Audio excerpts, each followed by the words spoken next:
Say hi to the camera. Oh, Kelly Robison is happiest when she's surrounded by horses. She was born to be a star. A love for riding that started at an early age. How long have you been riding? Oh God, since I was like 5 or 6, so about 20 to 25 years. Wow. And it's like a partnership you don't have with any other kind of animal. Yeah. And yeah, we all just like big animal lovers, we just fell in love with it. we're such a little cutie.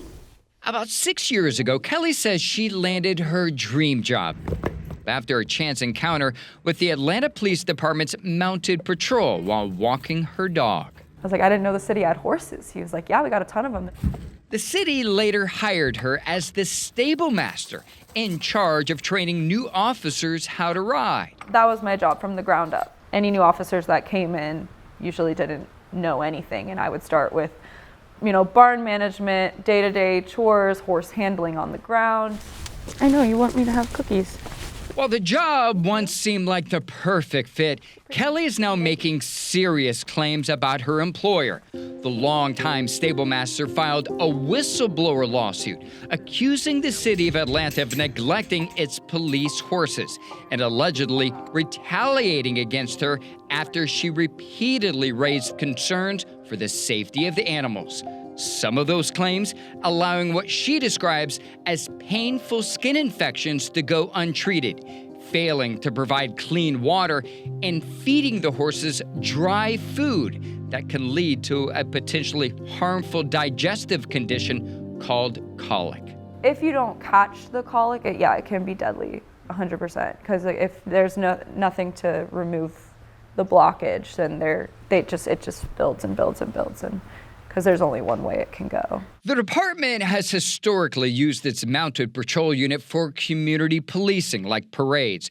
More recently, though, Kelly says Atlanta's top brass want them used for crowd control, something Kelly claims the horses are not adequately trained to do.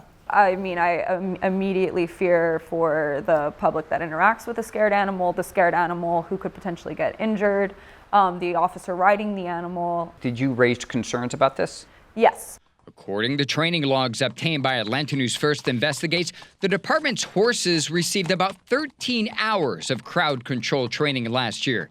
Other departments like Mobile, Alabama reports its police department horses receive about 40 hours of training a year. Every time there was talk about crowd dispersion, I was very vocal about, I don't think, these animals aren't trained for that. After repeatedly raising her concerns with supervisors, Kelly's lawsuit claims the city retaliated. I am no longer allowed to get on a horse. I cannot ride a horse. They developed a new position called unit trainer, which I was not considered for, and gave it to an officer. I used to be able to trailer horses for off-site training or to veterinary appointments, which I can no longer do. I can no longer communicate directly with the veterinarian. Atlanta News First Investigates requested an interview multiple times with the city. It declined, writing, "The Atlanta Police Department does not comment on pending litigation." In August, Kelly filed this complaint with the Georgia Department of Agriculture making similar claims of neglect. A few weeks later, a state inspector made an unannounced visit to the city's stables and determined all equine appeared to receive adequate and humane care. Yeah.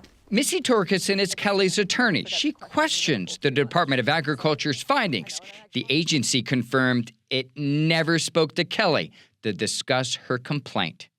I'm in the business of believing women.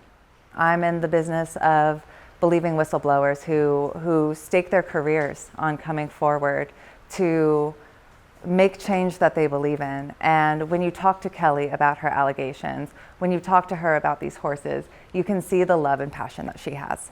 That I was like, I want to find out what I can do to help these animals. And Kelly says she understands the risk of coming forward and the potential consequences for her job. I think it's the right thing to do. I think that at the end of the day, the consequences for the animals would be much worse than anything that could happen to me.